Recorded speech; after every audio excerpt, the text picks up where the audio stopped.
MDOT presents the Extra Mile Podcast, Legislative Session. Welcome to the Extra Mile Podcast, Legislative Session. This is a special run of episodes focusing on transportation infrastructure within Mississippi's legislative session. I'm your co-host, Paul Catul. So happy I've got a co-host on this endeavor, Will Kraft. He handles government and constituent affairs here at MDOT, and he'll be with us throughout the session. Thank you so much for agreeing to doing this. I know that you've got a lot of different things going on during the session, so thank you for being my co-host. Absolutely. Appreciate you guys having me on. Will, like we said, you handle government and constituent affairs here at MDOT. Where all have you been, and kind of what brought you to MDOT? Absolutely. Thanks for having me, Paul. Again, my name is Will Kraft. I grew up in Mendenhall, Mississippi, down in Simpson County. Went to Simpson Academy, and attended the University of Southern Mississippi to the top. Graduated there with a degree in communications. Got my first job after college up at the Department of Audit, actually working for State Auditor Stacey Pickering at the time, as a member of his public affairs team. Stayed there for a couple of years, and then had an opportunity to work for Senator Thad Cochran in his Jackson office, various different things for a portfolio with the federal government there. As he retired, I stayed up on board with Senator Hyde-Smith's staff there to assist with her transition and get everything set up. And then was made aware of an opportunity here at Department of Transportation to be more involved with local matters and local legislation and things going on at the Capitol, which I had developed a passion for. So jumped at the opportunity, and I came here in right about July of 2018, so just before the special session there. I got here and got set up, and it's been great. You know, I love what I do and love the people here at MDOT, so appreciate it. And can you briefly just kind of talk about what your day-to-day entails here at MDOT? Yeah, absolutely. It certainly can change from time to time. As most state employees would agree, that you oftentimes have to wear different hats and take on different responsibilities and roles. So that certainly is a factor. But generally during the legislative session, it's a bit more streamlined as to what my daily expectations are. And as well as I just had my baby girl. She's 5 months old now. So she's got our day starting a little different these days. Certainly earlier, but usually the beginning with that 7:30 drop off here at Galloway for her, and then mosey over to the office, get some coffee going, see what bills have been filed and that have been uploaded online, check and see if there's anything that doesn't impact to our agency, or if there's anything I just have a personal interest in following. Seeing what committee meetings have been scheduled for that day, making sure that we have, if not myself, at least someone there to engage and be a part of the dialogue going on with legislative matters that would impact us. And then, another side of that is just the amount of dialogue between our agency and the different legislators over there. It's important for us to be aware and on top of news, traffic accidents, project updates, things of that nature that are continuously being updated and ongoing, that you never know when you may get a question, or especially if you're in a committee meeting and have to give some type of report or comments on things. So a lot of reading, a lot of research, a lot of dependence on you guys here in the Public Affairs Office for sure, taking care of me with email updates and blasts on things that are going on. And then lastly, just dialoguing and working hand in hand with our partners at the federal government. Spent a good deal of time talking with our different congressional staffers about policy decisions and things that are upcoming and ongoing. Specifically and notoriously right now, the infrastructure bill that's just passed. So we spent a lot of time talking with our federal partners and working through that. And obviously there are still some strings and guidelines that are coming forth that we'll understand or hope to understand as we receive some further guidance. But yeah, again, just generally a lot of reading, man. A lot of reading and catching up on what happened in the last 8 hours. Well, again, I'm so happy that you're my co-host for the Extra Mile Podcast Legislative Session. Our first guest is a big one. We've got the Speaker of the Mississippi House of Representatives, Philip Gunn. So without further ado, let's just get into that interview.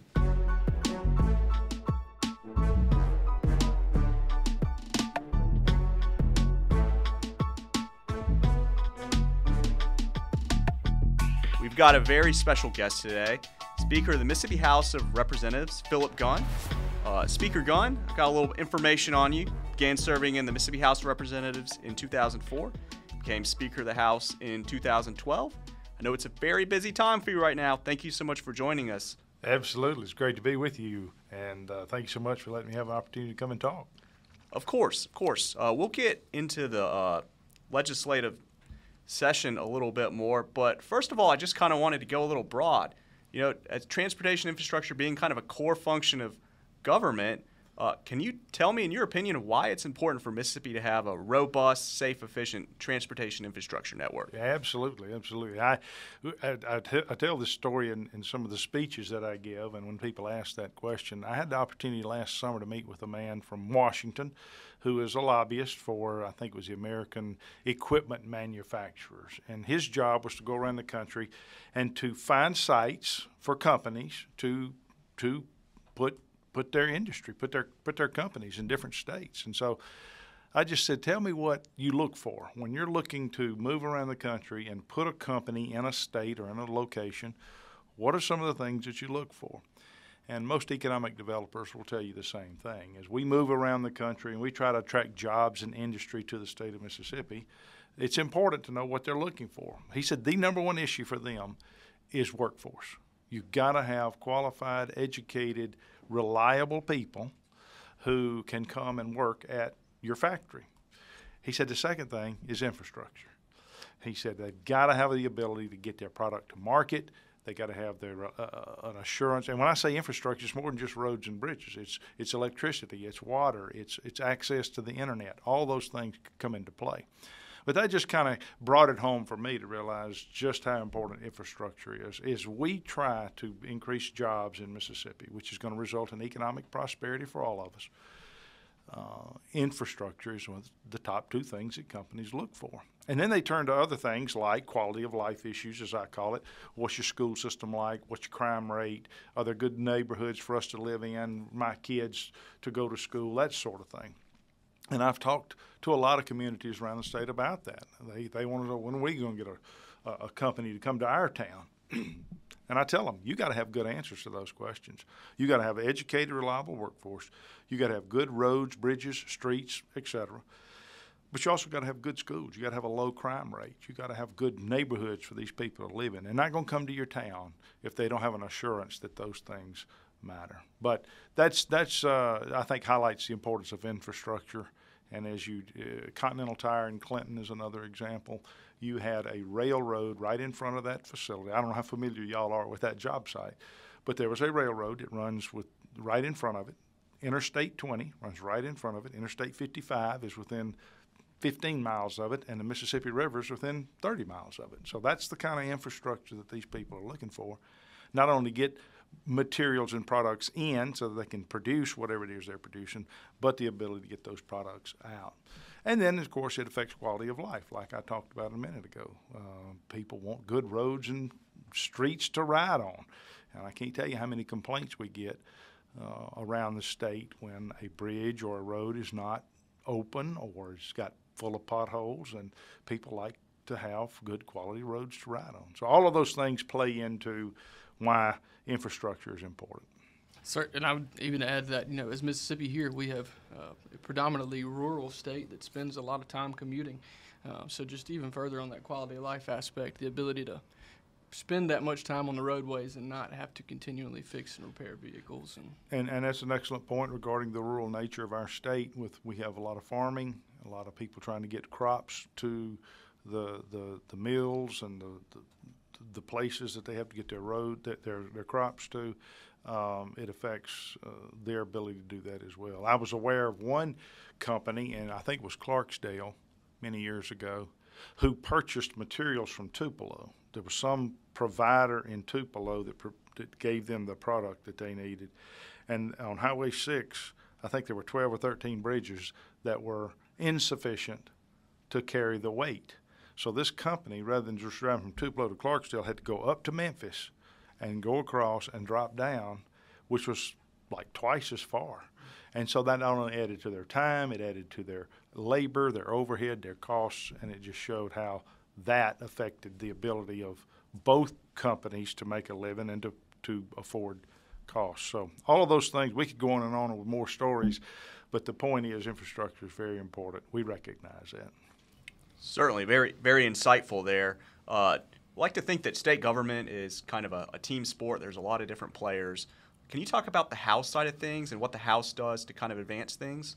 Yeah, a lot of people are not really aware sometimes of how government works, or even what the Speaker of the House does. I speak often, and I say to particularly school kids, do you know what the Speaker does? And they all say, you give a lot of speeches. Well, that's true, but that's not really the role that the Speaker plays.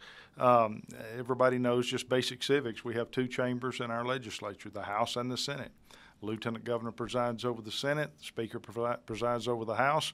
The responsibilities that we have include appointing the chairman to the different committees. In the House, we have 33 different committees that deal with all manner of topics: agriculture, education, transportation, forestry, on and on it goes. So the Transportation Committee in the House is there to deal with all transportation issues, which not only includes roads and bridges, it's airports, it's rail, it's shipping, all of those things. Anything doing with transportation, they deal with. And so if a bill comes in, I get the privilege of determining not only the chairman of the committees, I get the privilege of assigning the members to those committees.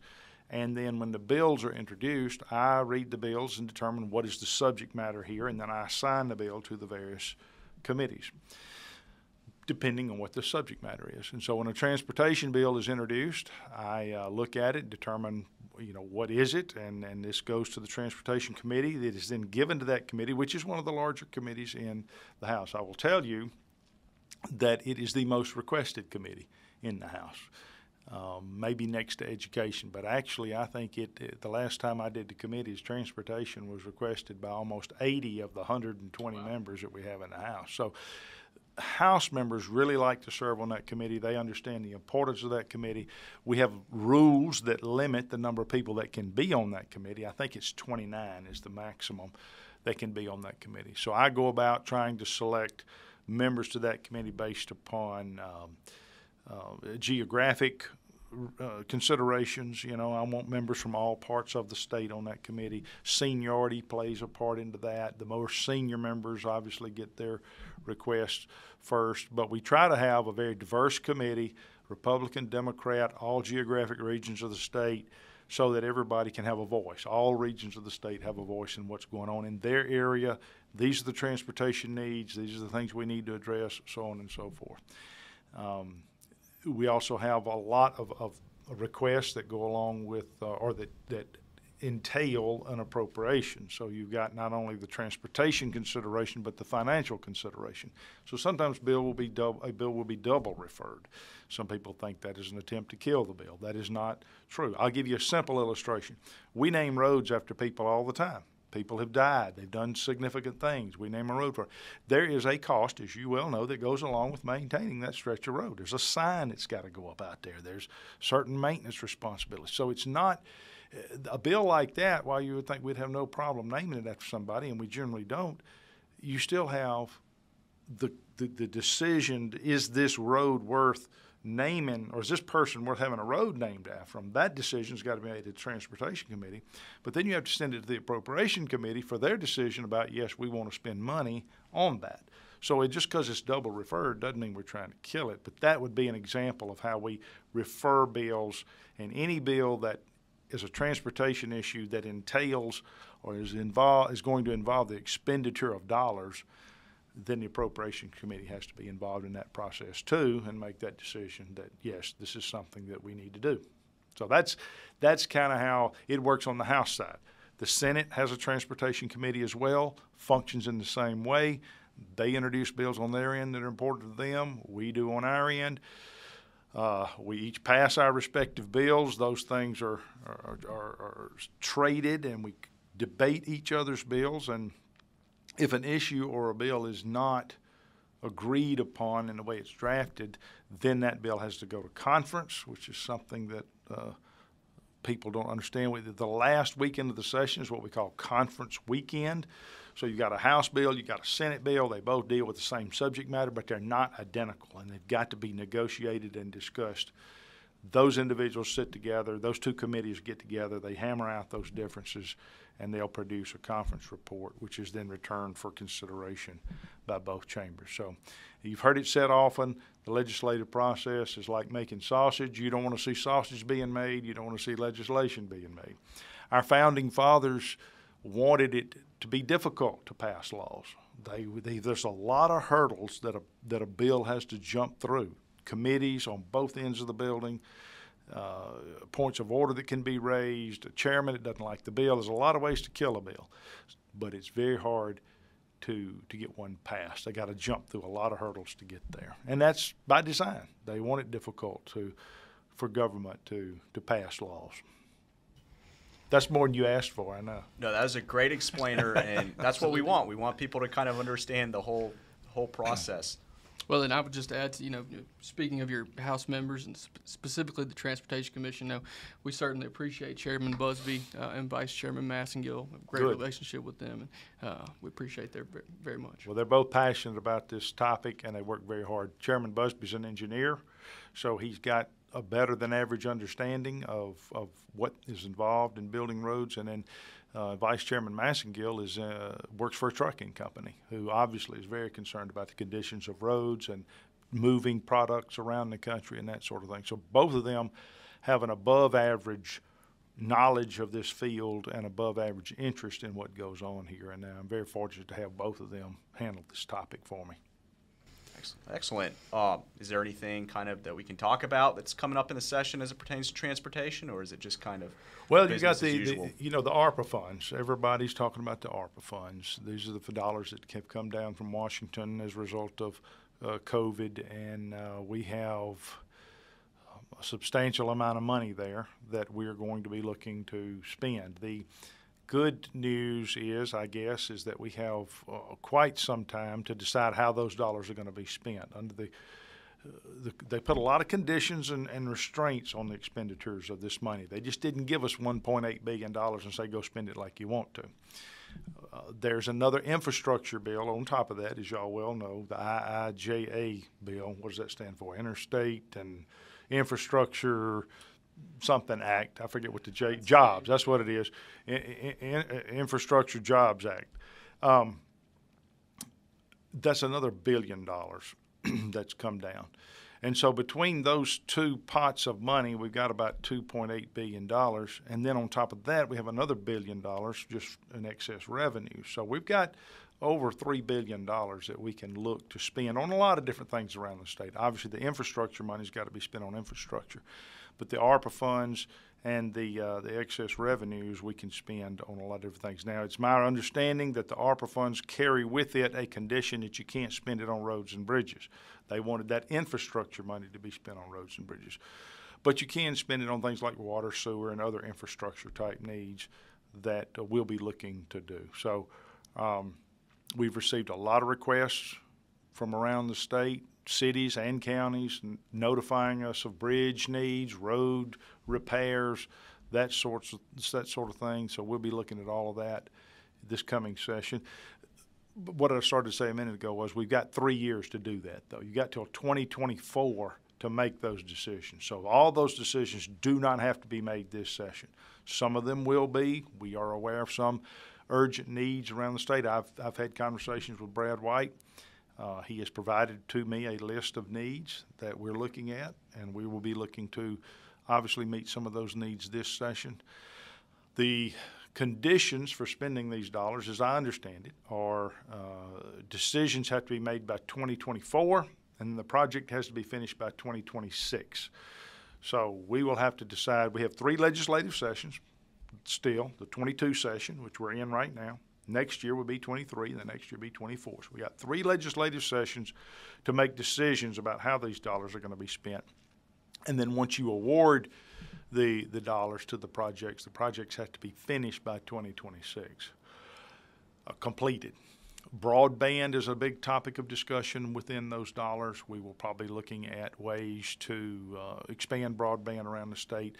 Water and rural water particularly are issues that are at the top of the list, trying to make sure our citizens have good drinking water. So all of those considerations weigh in here: broadband, roads, bridges, infrastructure,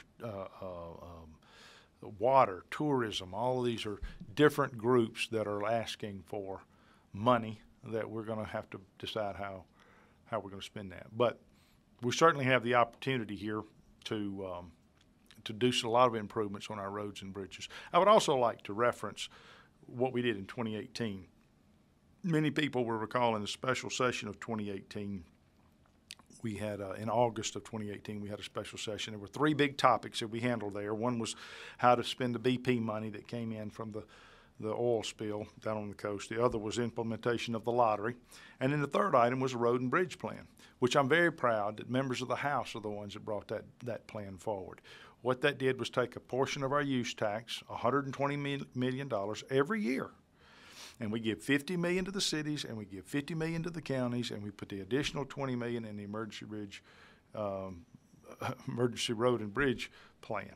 So every year, under that plan, since 2018, we've been putting $120 million a year, and I am beginning to see the results of that. I know a lot of people, if they'll look around their counties and their cities, they'll begin to see, kind of funny, I guess. People called me complaining that a bridge was in need of repair, and so we closed the bridge to repair it, and then they call and complain that the bridge is closed. You have to tell them the bridge is closed because we're fixing it. And I have noticed in Hinds County, where I live, all around the county, you see brand new bridges popping up because of this plan that we passed in 2018. So I feel like the House of Representatives stepped up in 2018 to give a good recurring source of revenue for our cities and our counties to repair their bridges and their roads. This ARPA money is one-time money, just to give everybody an idea of how we spend or how we make our decisions. You spend recurring money on recurring projects. You spend one-time money on one-time projects. Bridge is deemed to be a one-time project. When you fix a bridge, you hope it stays there for 20, 30, 40, 50 years. It's not something that comes back every year to need to be fixed. So we have an opportunity here with this ARPA money to do some of those one-time projects. We spent a lot of time talking about transportation, and I know you spend a lot of time traveling around the state. Anywhere that you just, anytime you're going through, you get an opportunity, got to stop at this place for a burger or whatever it may be. Any local favorite that you'd like to tell us about? Well, I love eating locally. I will tell you that. Whenever I travel the state of Mississippi, I always ask what's the best local privately owned restaurant. I try to avoid the chains. I try to avoid those because I find that the local people do a better job. And of course, I like to eat. That's a hobby for me. You can't weigh as much as I do if you don't eat, and I like to keep it up. There are a lot of, I've done a lot of searching around the state, and a lot of research. I'm not going to identify any one particular place, but I will tell you I can pretty much find the best eating place in whatever town I'm in. So I will say this too to my friends who live in other states who come here to visit. For a state our size, we have some phenomenal eating establishments. No doubt about it. I tell them, I said, there's a reason we're the most obese state in the country, and I'm fixing to show you why. So that's exactly right. And then lastly, just, many of our MDOT employees and folks around the state, too, are not necessarily continually plugged in. Obviously, it is my job to stay informed and aware of what's going on legislatively. Any direction that you would give folks out there who want to reach out or get some more information about activities going on in legislature or specifically your office? Yeah, my office contact information is 601-359-3300. So anybody has a question about an issue, feel free to call. I have policy staff people who are assigned, one of them is assigned to deal with transportation issues. And so if anybody has a need or a question, we'll be glad to try to help. I would encourage everybody just to stay abreast of what's going on in the legislature. I tell people all the time, you don't have to be astute about what's going on in Jackson, but you need to be aware. The people in Washington and the people in Jackson are making the rules, and you need to know what they're doing. And there's so much information out there nowadays that didn't exist 50 or 100 years ago. It is so easy to pay attention to what's going on with the internet. You can actually watch us in action. There's a webcast link on the Mississippi Legislature website. Just type in Mississippi Legislature, and it'll take you right to a link. You can actually watch live what's happening in both the House and the Senate. There's plenty of information being put out by the media on websites and over the phone, so it's very easy to pay attention to what's going on in Jackson. So I encourage people to be involved. Like I say, you don't have to be an expert, you don't have to be astute, but you do need to be aware of what's going on, not just from a transportation standpoint, but just as a citizen. As a citizen, you need to know what your legislature is doing that's going to affect your quality of life, the education issues, the spending issues, all the things that we do down there. So they need to have interest more than just about transportation issues. There's a lot going on. We have 33 committees, like I said. That's right. So we got a lot of issues that take place. Excellent. Well, Speaker Gunn, we really appreciate you coming to speak with us today. I know, like we said, a very busy guy this time of the year. We sincerely appreciate it. Well, man, I appreciate the opportunity to come and talk. And if we can ever help you, we stand ready to do so.